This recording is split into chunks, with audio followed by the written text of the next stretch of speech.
Hello good morning बच्चों। पिछली class में हमने आर्मेचर रिएक्शन के बारे में पढ़ा था। अब हम देखेंगे आर्मेचर रिएक्शन का ग्राफिकल रिप्रेजेंटेशन। देखो बेटा, इसमें क्या होता है, सबसे पहले हम बात करते हैं field flux. Flux density, main field का जो भी फ्लक्स डेंसिटी है उसको कैसे रिप्रेजेंट करेंगे। इसके लिए ग्राफ होता है फ्लैट टॉप शेप। देखो, जो भी एयर गैप होगा उसमें इसकी वैल्यू कम होएगी, इंक्रीज होती जाएगी। जैसे हमारा पोल आएगा वहाँ पे कांस्टेंट रहेगी, फिर उसके बाद जैसे एयर गैप आएगा डिक्रीज होती जाएगी, और एक पोल एन और एस में ऐसे ग्राफ बन जाएगा। इसको बोलते हैं फ्लैट टॉप शेप। इसमें जो फ्लक्स डेंसिटी की वेव फॉर्म होगी वो कौन सी होगी बेटा, फ्लैट टॉप शेप। हमें याद रखना है, एग्जाम में कई बार पूछा जा चुका है कि जो फील्ड फील्ड वाइंडिंग के कारण जो फ्लक्स होता है उसकी फ्लक्स डेंसिटी की वेव फॉर्म क्या शेप होती है, उसकी होती है flat top shape. Flux density due to field alone, इसकी फ्लैट टॉप शेप होती है। अब इसके बाद देख लेते हैं हम बेटा, इसके बाद देख लेते हैं हम आर्मेचर की बात कर लेते हैं हम। देखो, आर्मेचर में क्या होता है, देखो आर्मेचर एमएमएफ, इसकी वेव फॉर्म है ट्रायंगुलर। देखो आपको दिख रही होगी ये, इसकी वेव फॉर्म है ट्रायंगुलर। आर्मेचर एमएमएफ की है ये। और armature flux density, armature flux density की वेव फॉर्म देखो आपको दिख रही होगी ये। देखो इसमें बेटा क्या है, जो भी हमारे पोल से, देखो ये पोल रहा, ये पोल रहा, जो ये क्या है इंटरपोल रीजन हो गया ये हमारे पास, क्योंकि इंटरपोल कहाँ पे लगे होते हैं, बीच में पोल्स के। इंटरपोल यहाँ पे लगा होगा, तो ये हो गया इंटरपोल रीजन। तो यहाँ पे क्या होता है बेटा, एयर गैप होता है। अगर एयर गैप होगा तो रिलक्टेंस बहुत हाई होगा। अगर रिलक्टेंस बहुत हाई होगा जिस इंटरपोल रीजन में, तो बेटा यहाँ पे क्या होगा, फ्लक्स डेंसिटी बहुत ही कम होगी। इसलिए यहाँ पे क्या है, आर्मेचर की फ्लक्स डेंसिटी बहुत ही कम होती है। ठीक है, यहाँ पे बहुत ही कम हो गई। देखो, और जो भी पोल का सेंटर है, देखो ये रही है पोल का सेंटर, यहाँ पे आर्मेचर की फ्लक्स डेंसिटी क्या होती है, जीरो वैल्यू होती है। देखो यहाँ पे जीरो वाली लाइन को टच कर रही है। देखो यहाँ पे ये जो भी जीरो वाली लाइन है यहाँ पे वैल्यू क्या होगी, जीरो। इसके बाद क्या होगा, इंक्रीज हो जाएगी पोल टिप पे। ठीक है, ये किसके कारण हुआ है, ये हुआ है बेटा क्रॉस मैग्नेटाइजिंग इफेक्ट के कारण। अभी हम देखेंगे आगे। तो देखो यहाँ पे हमने देखा था कि ये फ्लक्स था बेटा, एक मिनट में बताता हूँ आपको। तो देखो अभी resultant flux density wave form क्या आ गई, resultant flux density wave form ऐसी आ गई। देखो, जो भी फील्ड फ्लक्स है वो डिस्टोर्स हो गया, और ये क्या है, सेचुरेशन। अगर अनसेचुरेटेड कंडीशन में ऐसा आएगा और सेचुरेटेड कंडीशन में कम हो जाएगा, जो पीक है इसका कम हो जाएगा। और पीक कहाँ पे होता है बेटा, इसका रिजल्टेंट फील्ड फ्लक्स जो हमारा आर्मेचर एमएमएफ है उसका पीक कहाँ पे होता है, इंटरपोल में। इंटरपोल, जहाँ पे इंटरपोल रीजन में। अब जो हमारा ये रिजल्टेंट फील्ड फ्लक्स है, देखो एक बार देख लेते हैं हम। देखो ये हमारा फील्ड फ्लक्स था, ये इस पे क्या है, armature flux density wave form के कारण अफेक्टेड हुआ। और कैसी आ गई हमारी वेव फॉर्म, जो भी रिजल्टेंट फील्ड फ्लक्स हो गया, ये ऐसी वेव फॉर्म आ गई इसकी। ठीक है, और जो आर्मेचर फ्लक्स डेंसिटी की वेव फॉर्म में कौन सी है, सैडल शेप है इसकी शेप। ये बेटा एग्जाम में कई बार पूछा चुका है, शेप शेप पूछते हैं सबकी। तो देखो हमारे पहले क्या था बेटा, यहाँ पे था फील्ड फ्लक्स फाई एफ, यहाँ पे था आर्मेचर फ्लक्स। तो यहाँ पे क्या गया था बेटा, दोनों दोनों एक दूसरे के क्या हो गए थे, दोनों एक दूसरे क्या हो गए थे बेटा, परपेंडिकुलर हो गए थे, इसलिए रिजल्टेंट फील्ड फ्लक्स यहाँ पे आ गया था। देखो, तो ये क्या है, इसलिए ये हमारा ग्राफ शिफ्ट हो गया रिजल्टेंट फील्ड फ्लक्स का। देखो जीरो से शिफ्ट हो गया, जो भी हमारा फील्ड फ्लक्स का ग्राफ था वो कहाँ पे शिफ्ट हो गया, यहाँ पे शिफ्ट हो गया, उसकी शेप भी चेंज हो गई। देखो अब हम देखते हैं, अभी हम आगे पढ़ेंगे थ्योरी में तो हमें समझ में आ जाएगा। देखो ठीक है बच्चों, आगे चलते हैं। देखो यहाँ पे पहले शेप देख लेते हैं हम सारी वेव फॉर्म की। Flux density wave form field field alone, field के कारण फ्लक्स डेंसिटी की वेव फॉर्म की कौन सी शेप होगी, फ्लैट टॉप शेप, मैंने बता दिया था आपको। आर्मेचर एमएमएफ के कारण कौन सी शेप होगी, ट्रायंगुलर होगी, ये भी मैंने बता दिया था आपको। आर्मेचर फ्लक्स डेंसिटी की कौन सी है, सैडल शेप है। और आर्मेचर पीक एमएमएफ कहाँ पे होगा, इंटरपोल रीजन में। ठीक है, सारे पॉइंट मैंने बता दिए थे आपको पहले ही। अब देखो बेटा क्या होगा, देखो वेव फॉर्म एक देखते हैं। पहले हम किसकी वेव फॉर्म की बात कर रहे हैं, armature flux density wave form की बात कर रहे हैं। In the between the main pole that is interpole region, ये मैंने आपको बता ही किया था बेटा, मेन पोल के बीच क्या होता है, इंटरपोल रीजन होता है, जहाँ पे क्या होता है, एयर गैप होता है। इसी कारण क्या है, रिलक्टेंस हाई होगा, रिलक्टेंस हाई होगा तो आर्मेचर फ्लक्स यहाँ पे क्या होगा, बहुत ही कम होगा। देखो मैं दिखाता हूँ आपको, देखो देखो बेटा ये क्या है, जो भी ये हमारे मेन पोल से इनके बीच क्या है, ये एयर गैप, इसको हम क्या बोलते हैं, इंटरपोल रीजन। तो यहाँ पे क्या है, रिलक्टेंस बहुत ही हाई होगा, रिलक्टेंस हाई होगा तो यहाँ पे क्या होगा, फ्लक्स बहुत ही कम होगा। तो देखो इसलिए यहाँ पे डिक्रीज हो रहा है इसमें। फिर जैसे ही पोल आया हमारे पोल टिप पे बहुत हाई हो गया, इसके बाद डिक्रीज होगा, पोल सेंटर पे जीरो हो जाएगा armature flux density wave form की, इसके बाद फिर नेगेटिव में चला जाएगा। देखो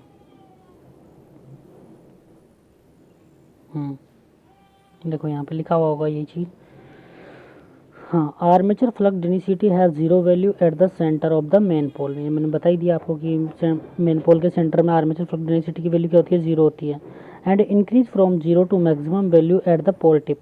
देखो यहाँ पे क्या होगा, जो भी armature flux density wave form है इसकी वैल्यू क्या है, देखो पोल के सेंटर पे तो क्या है, जीरो है, इसके बाद इंक्रीज हो जाएगी मैक्सिमम वैल्यू पे, कहाँ पे, पोल टिप पे। देखो ये पोल टिप है, ये पोल टिप है, मतलब पोल आखिरी कोना, पोल टिप पे इसकी वैल्यू क्या हो गई, आर्मेचर फ्लक्स डेंसिटी की मैक्सिमम वैल्यू हो गई। Armature flux density has zero value at the centre of the main pole and increase from zero to maximum value at the pole tip and further decrease rapidly to a minimum value at the middle of main pole. Maximum value पे increase हो जाएगी पोल tip पे, फिर जैसे ही हम पोल के centre पे आएंगे इसकी वैल्यू क्या हो जाएगी, जीरो हो जाएगी। देखो अब आगे, अब हम बात करते हैं आर्मेचर एमएमएफ की। The effect of cross magnetizing armature MMF. तो आर्मेचर एमएमएफ पे क्रॉस मैग्नेटाइजिंग इफेक्ट दिखते हैं to decrease the flux density. देखो यहाँ पे क्या हुआ बेटा, ये मैं बताऊंगा आपको। यहाँ पे क्या है, जो हमारा फील्ड फ्लक्स है, फील्ड फ्लक्स और आर्मेचर फ्लक्स एक दूसरे की क्या है, परपेंडिकुलर है। तो इस इफेक्ट को क्या बोलते हैं बेटा, क्रॉस मैग्नेटाइजिंग। इसी का रिजल्टेंट फ्लक्स कहाँ शिफ्ट हो जाता है, देखो ये है हमारी मशीन पहले के। तो देखो हमारा केस, इससे क्या है, फ्लक्स पहले सीधा सीधा जा रहा था, अब कैसे जाएगा बेटा, 45 डिग्री पे यहाँ से। और देखो ये तो ये डायरेक्शन ऐसे जा रहा था, हमारा 5F की डायरेक्शन थी, ये थी हमारी डायरेक्शन, आर्मेचर फ्लक्स की डायरेक्शन थी। तो रिजल्टेंट फील्ड फ्लक्स कैसे शिफ्ट हो गया था, ऐसे ऐसे शिफ्ट हो गया था पूरा ऐसे। तो देखो अब देखो यहाँ पे, यहाँ तक आपको समझ में आया। तो मोटर की रोटेशन की, ये देखो ये क्या हो गया, लीडिंग पोल टिप हो गया। जनरेटर केस में जनरेटर कैसे रोटेट होता है, क्लॉकवाइज। देखो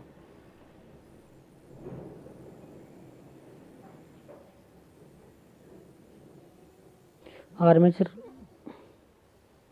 देखो आर्मेचर के कारण क्या हुआ, ये फ्लक्स ऐसे ऐसे हो गया, हमारा जो वेव फॉर्म थी ऐसे हो गई। तो देखो यहाँ पे जनरेटर कैसे रोटेट होता है, क्लॉकवाइज, ऐसे रोटेट होगा इधर के डायरेक्शन में। तो देखो ये क्या होगा, लीडिंग पोल टिप हो गया, और ये क्या है, ट्रेलिंग पोल टिप। तो फ्लक्स डेंसिटी जनरेटर केस में कहाँ पे इंक्रीज हो गई, ट्रेलिंग पोल टिप, पीछे वाले पोल टिप पे, आगे वाले पे कम हो गई। और इसी प्रकार अगर हम मोटर की बात करें तो मोटर कैसे रोटेट होती है, एंटी क्लॉकवाइज। तो देखो एंटी क्लॉकवाइज में क्या हुआ बेटा, ये कौन सा हो गया, लीडिंग पोल टिप, यहाँ पे क्या है, फ्लक्स डेंसिटी इंक्रीज हो गई, और ट्रेवलिंग पोल टिप पे डिक्रीज हो गई। तो जनरेटर के केस में तो लीडिंग पोल टिप पे डिक्रीज हो गई फ्लक्स डेंसिटी, और ट्रेवलिंग पोल टिप पे इंक्रीज हो गई। देखो अब हम देखेंगे इसमें नोट्स में। आर्मेचर, यहाँ पे तक हम आ गए थे। हाँ, the effect of cross magnetizing armature MMF to decrease the flux density under the leading pole tip.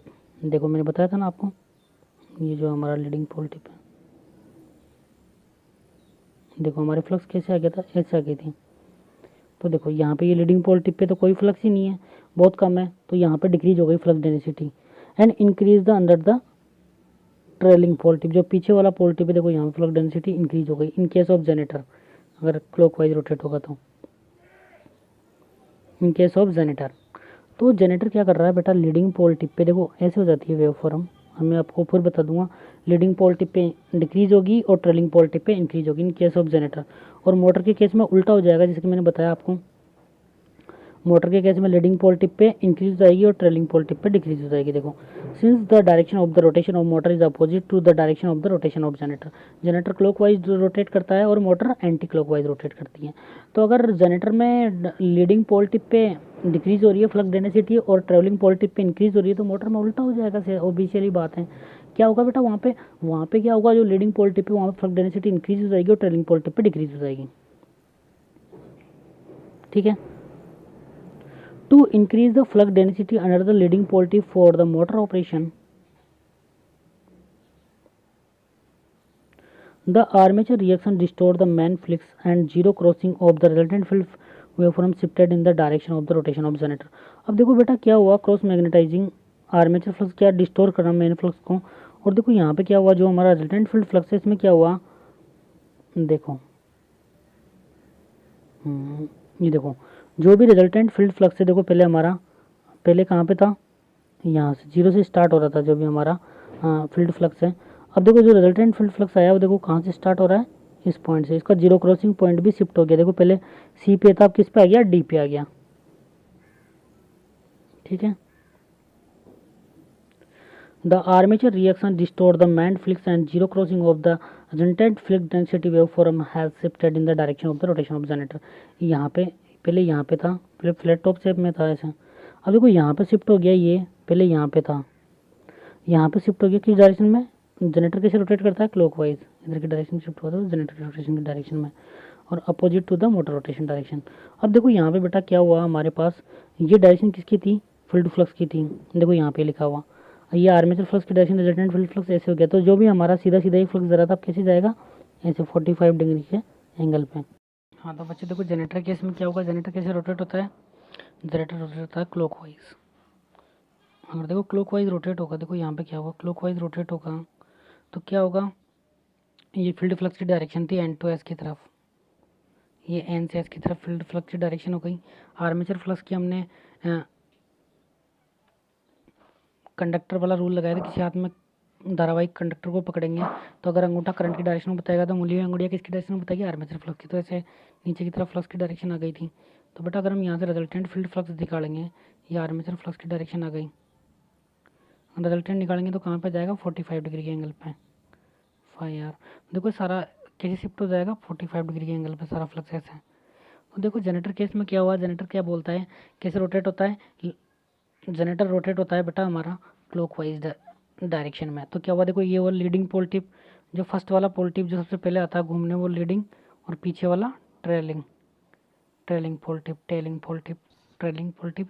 तो लीडिंग पे तो डिक्रीज हो गई फ्लक्स डेंसिटी और ट्रेलिंग पे इंक्रीज हो गई, ये हुआ जनरेटर का केस। और वैसे हम रिजल्टेंट फ्लक्स डेंसिटी की वेवफॉर्म के ग्राफ से भी देख सकते हैं। देखो ये कौन सी डायरेक्शन में रोटेट होगा, क्लॉकवाइज डायरेक्शन में रोटेट होगा। तो देखो क्लॉकवाइज डायरेक्शन में हम देखते हैं, मतलब इधर की साइड देखो लीडिंग पोल टिप पे क्या है, फ्लक्स डेंसिटी बहुत कम है और ट्रेलिंग पोल टिप पे बहुत अधिक है। तो क्या हुआ, leading pole tip flux density कम हो गई और ट्रेलिंग पोल टिप पे इंक्रीज हो गई। ये ग्राफ से भी देख सकते हैं और हम डायग्राम से भी देख सकते हैं। देखो अब मोटर की बात करते हैं, मोटर में भी सेम बेटा, देखो ये फील्ड फ्लक्स की डायरेक्शन है, ये आर्मेचर फ्लक्स की डायरेक्शन, तो रिजल्टेंट फ्लक्स कैसे जाएगा, 45 डिग्री पे आ जाएगा। और देखो यहाँ पे भी ऐसा ही हुआ, देखो ये रिजल्टेंट फील्ड फ्लक्स ऐसे हो गया। तो देखो मोटर कौन सी डायरेक्शन में रोटेट होती है, एंटी क्लॉकवाइज डायरेक्शन में। देखो एंटी क्लॉकवाइज डायरेक्शन में रोटेट होगी, मतलब ऐसे रोटेट होगी। तो फर्स्ट वाला पोल कौन सा आएगा, जो फर्स्ट पोल आएगा सबसे पहले वो लीडिंग पोल टिप हो जाएगा। देखो लीडिंग पोल टिप हो गया, सबसे पहले जिस पोल पे जाएंगे रोटेट होने वो लीडिंग, और जो उसके बाद आएगा वो ट्रेलिंग पोल टिप।